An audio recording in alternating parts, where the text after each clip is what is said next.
The void between stars is not silent. It thrums with the latent energy of creation, a canvas of infinite black upon which the dramas of life are painted. And on this day, the canvas was being stained. The Qhrvash Armada was a symphony of terrifying geometry.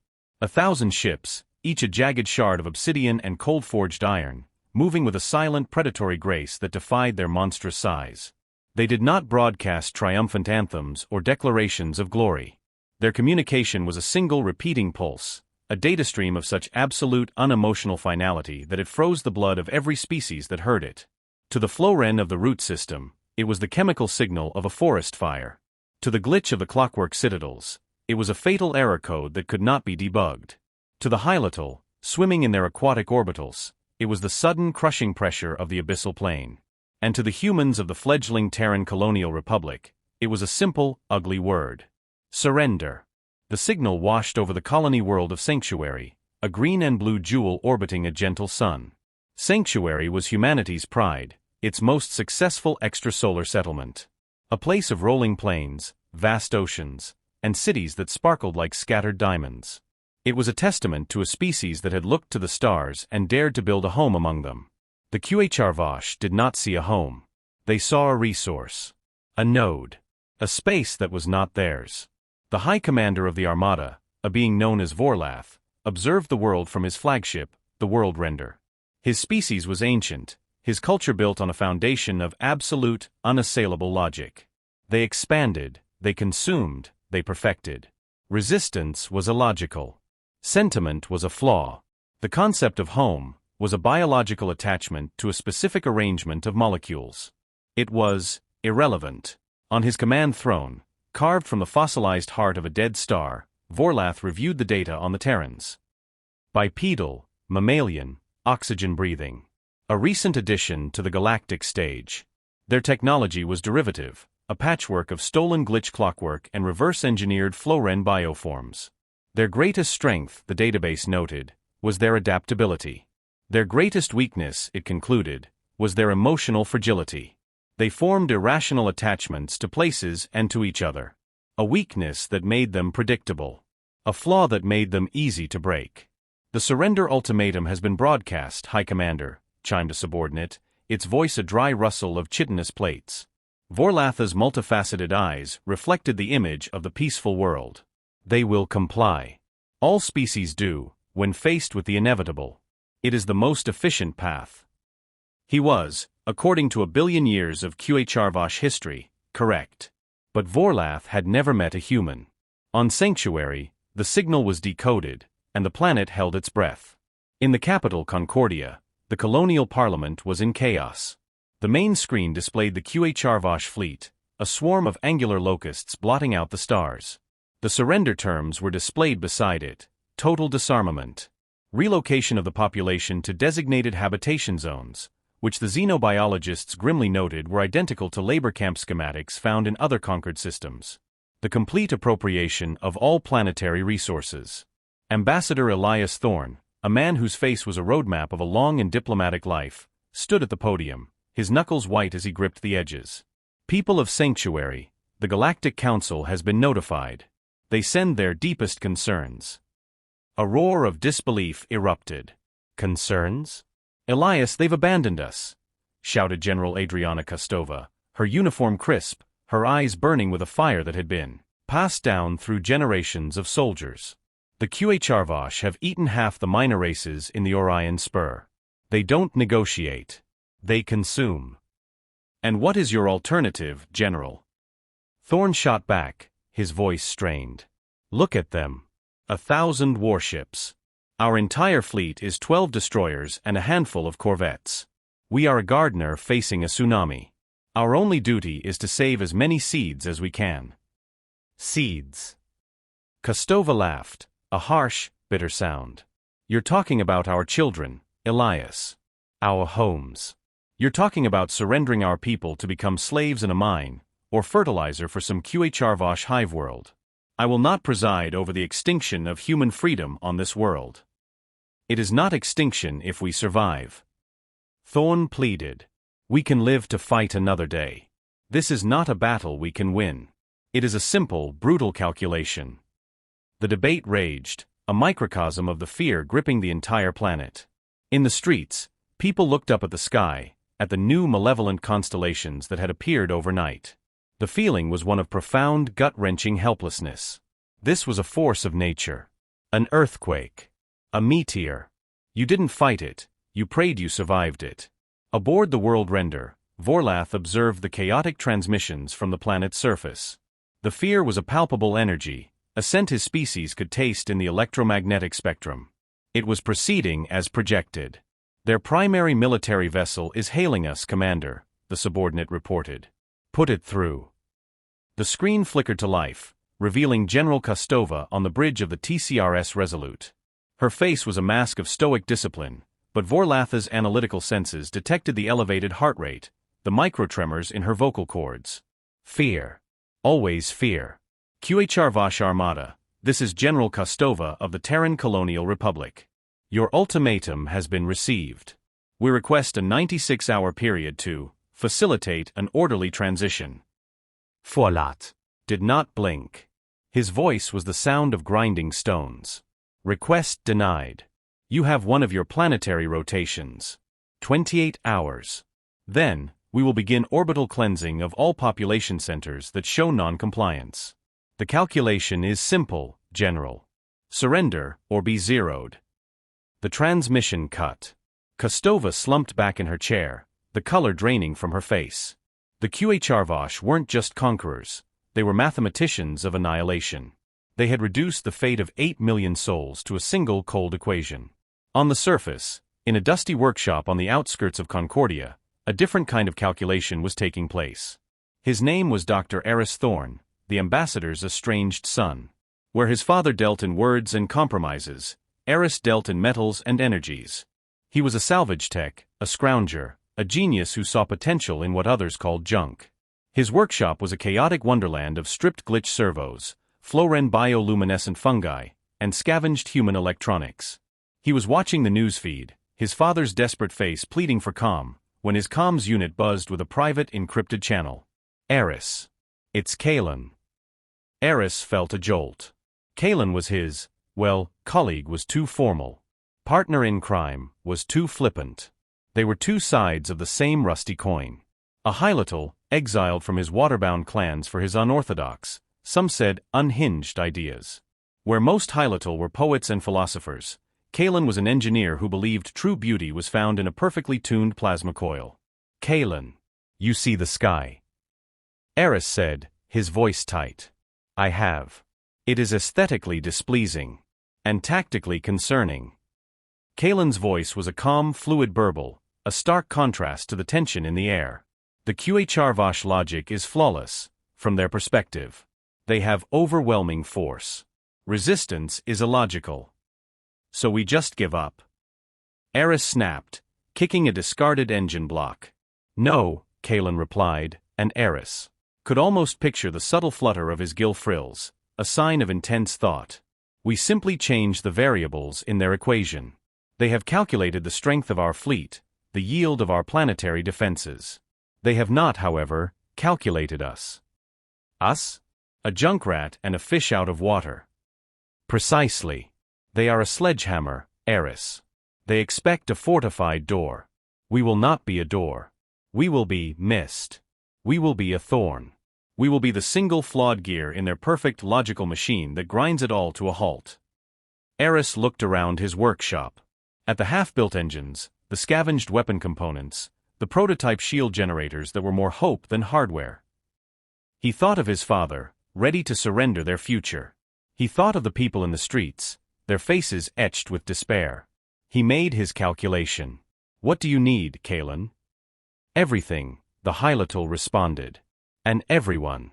Every salvager, every smuggler, every miner and mechanic who would rather die on their feet than live on their knees. We are going to teach these calculators a new form of mathematics. We are going to give them war. The 28-hour deadline became a ticking clock etched into the soul of every human on Sanctuary. Official channels were a dirge of panic and resignation. But in the underbelly of the colony, on encrypted channels and in dusty garages, a different symphony was being composed. Eris and Kalen became the conductors. Their message was simple: broadcast on frequencies the QHR-Vosh would dismiss as background noise. They see our cities. They see our ships. They don't see the tunnels we dug in the Red Rock canyons. They don't see the old mining lasers in the asteroid belts. They don't see us. So let's stay invisible. And let's make them wish we weren't. The response was electric. It wasn't an army that answered the call. It was a legion of ghosts. Mining crews, using their industrial drills, burrowed deep into the planet's crust, creating hidden bunkers and launch silos far from the QHR-Vosh sensors. Asteroid miners, in their rugged, unarmed tugs, began a silent, desperate ballet, using their tractor beams to nudge hundreds of thousands of tons of rock into new, unstable orbits. Salvage crews swarmed over decommissioned ships in the planet's graveyard, pulling out power cores, engine manifolds, and weapon components. They worked with a frantic, joyous desperation. This wasn't a duty, it was a rebellion. Eris, covered in grime and sweat, worked on his masterpiece. In the heart of a shielded cavern, he and a team of glitch mechanics who had declared their own logic override, preservation under protocol, surrender under protocol, were retrofitting a dozen old cargo haulers.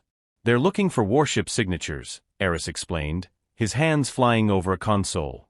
High-energy plasma, titanium armor. So we give them this. He gestured to the hauler. We strip the armor. We overclock the civilian-grade engines to 400%. We replace the cargo with high-explosive mining charges and scrap metal.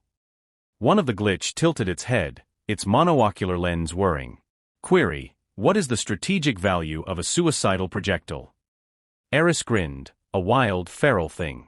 The strategic value, my friend, is that it's cheap, it's fast, and it's the last thing they'll be looking for. We're not here to outgun them. We're here to outthink them. Meanwhile, Kalen was working on a different kind of weapon. In a submerged cave system, he had networked thousands of stolen Floren bioluminescent spores with a high-little sonarcaster and a glitch processing unit. It was insane. It was beautiful. The QHR-Vosh navigation relies on precise LiDAR and gravitational mapping, Kalen murmured to his small team of high-little and Floren outcasts. We will not jam their signals. We will confuse them. We will make their sensors tell them that a continent has decided to go for a walk. That the ocean is singing them a lullaby. As the deadline approached, the official government, led by a heartbroken Elias Thorne, prepared for the humiliating surrender ceremony. The Resolute hung in orbit, a silent, powerless sentinel. Aboard the World Render, Vorlath was satisfied. The human communications were a predictable mess of fear and submission. Their fleet was powering down. Their planetary defenses were offline. The equation was solving itself. He gave the order for the first wave of troop transports to begin their descent, to occupy the primary spaceports and government centers. It was a routine operation. The first sign that the variables had changed was when troop carrier Gamma 7 vanished. One moment, it was on the scopes, a blip of light descending towards Concordia. The next, it was gone. No explosión. No debris. Just gone. Report, Vorlath demanded, a flicker of what might have been irritation in his voice. Sensor anomaly, Commander. It appears Gamma 7 encountered a dense pocket of crystalline particulate that scrambled its navigation. It collided with a stealth-plated asteroid that should not have been in that orbital lane. Asteroid. Vorlath processed this. An accident. A statistical improbability, but within the realm of possibility. Then Troop Carrier Theta 12 reported contact. World Render, we are under attack. Multiple small, fast-moving contact. The transmission dissolved into static. On the visual feed, Vorlath saw them. They were not ships. They were projectiles. Ungainly, engine-heavy freighters, screaming towards the troop carrier at velocities that should have torn them apart. They had no shields. No weapons.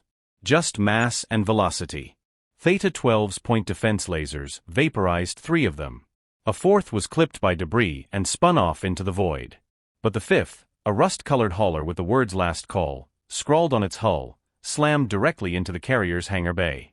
The subsequent explosion wasn't the clean fire of a plasma warhead. It was a dirty, brutal flower of flame and shrapnel that tore the great ship in half. Silence descended on the bridge of the World Render. What was that? Vorlath asked, his analytical mind struggling to categorize the event. It appears to be a repurposed civilian vessel, Commander. Its crew. Its crew is irrelevant, Vorlath snapped, the first crack in his composure. They are dead. It was a suicide run. Logic does not compute, the subordinate rustled. The loss of a ship and crew for a single troop carrier is a net negative. It is inefficient. On the surface, in his hidden command center, Eris watched the fireball bloom on his screen. He closed his eyes for a second, whispering a name. Jax, the pilot of the last call, had been a miner from the Titan's belt. He'd left a wife and daughter on Sanctuary. His last transmission had been, "Tell him I went out with a bang." Eris opened his eyes, the grief hardening into something cold and sharp. "It's not inefficient," he said to the empty air, answering the unspoken Qhrvosh critique. "It's a message." The war for Sanctuary had begun. And it was not the war the Qhrvosh had calculated. The next phase was Kalen's. As the Qhrvosh fleet tightened its formation, their sensors began to go haywire. Ghost fleets appeared on their scopes, massive armadas that would flicker and disappear. The planet's continents seemed to shift and warp on their LiDAR maps.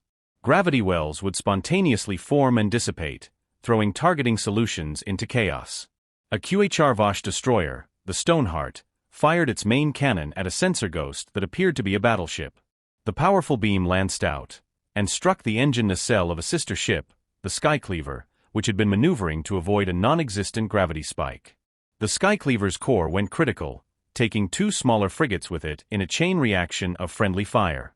Vorlath stared at the screens, his logical mind reeling. This was not warfare. This was chaos. This was insanity. They were not fighting a military. They were fighting the planet itself. On the ground, it was worse. Qhrvosh patrols sent to secure undefended areas would walk into fields of improvised explosives triggered by pressure plates from old mining equipment. Their advanced armor was useless against shaped charges buried in the dirt. They were hunted by snipers using chemically propelled kinetic rounds, primitive, yes, but utterly invisible to energy-based detection systems.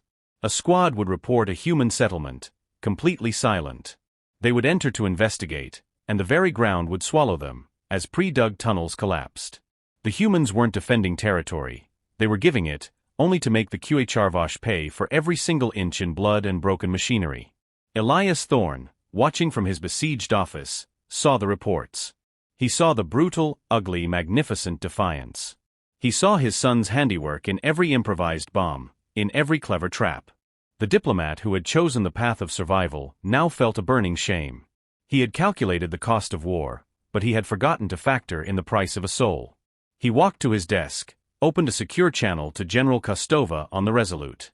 "Adriana," he said, his voice firm for the first time in days. "My son and his friends, they've changed the equation. It's time we started solving for X." A grim smile spread across Kostova's face. "The Resolute is powering up, Mr. Ambassador. What are your orders?" "The Qhrvosh believe we are a problem to be solved," Thorne said, his eyes gleaming with a fire he thought had long been extinguished. "Let's show them we are an equation with no solution." The Qhrvosh armada was in disarray. They had lost over 24 capital ships and countless troop carriers, not to a superior force, but to 1,000 tiny illogical cuts. Their perfect formation had broken as ships maneuvered to avoid phantom contacts and very real, very angry asteroids. Vorlath was enraged. This was not how the universe worked. This Defiance was a spanner in the gears of cosmic order. He decided on a final, overwhelming solution. He would bypass the chaotic ground war and the harassing ghosts. He would target the human command and control. His analysts had pinpointed the source of the most disruptive electronic warfare, a location in the northern hemisphere, near a series of geothermal vents. It was Kalen's cave. "The World Render will personally execute a base Delta Zero on this location," Vorlath commanded. "We will scour it from the planet. We will show them the ultimate futility of their resistance." The massive flagship, a city killer, began its descent into the upper atmosphere, its primary weapon, a planet cracker cannon, powering up. It was a statement. This was no longer an occupation. It was an execution. Aboard the Resolute, now fully powered and flanked by every remaining Terran warship, General Kostova saw the move. "He's taking the bait," she said. "Eris, Kalen, you ready?" In his cavern, Eris looked at the main screen. The world render was a mountain of death filling the sky. Almost. "Kalen, you need to get out of there. Now." From the submerged cave, Kalen's voice was serene. "The symphony is not yet complete, my friend. The finale requires the conductor's presence. Do not worry. The water is clarifying." The world render settled into orbit above Kalen's location. Its weapon glowed, a malevolent green sun gathering the power to erase the land for 100 kilometers. "Fire," Vorlath said. But the blast never came. At that precise moment, every single one of Kalen's jury-rigged jammers, every spore, every sonarcaster, every stolen glitch processor, focused its entire output on a single simple signal. It wasn't a complex hack. It was a brute force data packet. Focused its entire output on a single simple signal. It wasn't a complex hack. It was a brute force data packet, screamed directly into the world render's targeting computer. It contained one thing: the precise gravitational and magnetic signature of the QHR-Vosh homeworld. For a single horrifying microsecond, the world render's sophisticated AI thought it was in orbit around its own planet. And its primary directive, hard-coded into its very core to prevent accidental fratricide, was to disable the planet cracker cannon if it was ever aimed at the QHR-Vosh homeworld. The weapon shut down. Safety protocols engaged. Alarms blared across the bridge. Vorlath stared in utter, incomprehensible disbelief. What is this? It was the flaw in the logic. The QHR-Vosh had built a perfect, unassailable machine, and the humans had simply asked it a question it was never designed to answer. And in that moment of perfect, paralyzed confusion, General Kostova struck. "All ships, this is the Resolute. The giant is stunned. Hit it with everything. For Sanctuary. For Jax. For every single one of our ghosts." The Terran fleet, small and outgunned, erupted from behind the planet's moon. They weren't aiming to destroy the world render. They knew they couldn't. They aimed for its weapon emplacements, its sensor arrays, its engine nacelles. They were a swarm of bees stinging a dragon to death. But the final blow came from below. From the very geothermal vents the world render was targeting, a massive drilling platform, built from salvaged ship parts and mining rigs, erupted from the ocean. At its tip, glowing with stolen and overcharged energy, was the main mining laser from Sanctuary's primary orbital refinery. A tool for cutting asteroids, never meant for war. Eris was at the controls, his face set in a grimace of effort. Kalen's final act had given him this one clean shot. He fired. A lance of pure, incandescent white energy, hot as a star's heart, speared upwards. It was not a military weapon. It was a tool. A sculptor's chisel. And it carved a burning molten canyon directly down the length of the world render's primary weapon housing. Deep inside the flagship, a chain reaction began. The contained energy of the aborted planet cracker blast had nowhere to go. It rebounded, overloading conduits, vaporizing bulkheads. On the bridge, Vorlath was thrown from his throne. He saw the internal explosions racing towards him. He saw the tactical display, his mighty armada in full retreat, harried and broken by the vengeful Terran fleet and the relentless guerrilla attacks from the planet. His last thought was not of strategy, or logic, or the flawless calculus of power. It was a single burning illogical question, the same question his entire species was now asking as they fled the star system, broken and defeated by the fragile humans. Why? Why would a species fight so desperately for a single world? Why would a miner pilot a ship to his certain death? Why would a Hylatal drown in his own cave to buy a single second? Why would a Junkrat stare into the face of a god-killer and pull the trigger? It made no sense. It was the most profound, terrifying, and illogical thing he had ever witnessed. The silence after the battle was deafening. The world render was a dead husk, drifting in a graveyard of its own ships. The Terran fleet was battered, but victorious. On Sanctuary, the sun rose on a world scarred, but free. In the ruins of Concordia, amidst the celebrating crowds, Ambassador Elias Thorne found his son. Eris was sitting on the steps of his ruined workshop, covered in soot and coolant, staring at his hands. His father sat beside him. For a long time, they said nothing. The cheers of the people were a distant roar. "They're calling you a hero," Elias said softly. Jax is the hero, Eris replied, his voice hollow. Kalen is the hero. I did the math. You did, Elias agreed. But you used a different set of numbers than the QHRVOSH. He looked out at the people, at the humans, and the glitch, and the Floren, and the Hylital, all celebrating together. They calculated with ships and guns. You calculated with love for a friend, with the memory of a daughter, with the stubbornness of a people who would rather break than bend. You calculated with the human spirit, Eris. And it is a variable they will never, ever be able to quantify. Weeks later, the official report was filed with the Galactic Council. It contained the tactical data, the resource lists, the casualty figures. But appended to it was a personal addendum from Ambassador Thorn. It read, "Do not mistake our desire for peace for a weakness of will. We are a species that builds gardens. We nurture life. We extend a hand in friendship. But understand this, our greatest art is not peace. Our greatest art is war. Not war for conquest, or for glory, or for resources. But war for the simple, profound, and utterly illogical love of the person next to us, and the ground beneath our feet. To threaten our home is not to invite conflict. It is to invite an artist to their canvas. And our canvas is the sky." The story of Sanctuary spread through the galaxy. The mighty QHRVOSH, humbled. The fragile humans, victorious. The galactic powers, who had looked away, now looked upon the Terrans with a new, profound, and deeply unsettled respect. They had witnessed something that defied all their understanding of power, of logic, of the universe itself. They had seen a species turn junk into warships, and friendship into a weapon. They had seen the impossible, forged in the fires of desperation and a refusal to yield. And for the first time, the galaxy understood what it truly meant to be human. If this story of defiance and spirit moved you, subscribe for more tales of humanity from the stars.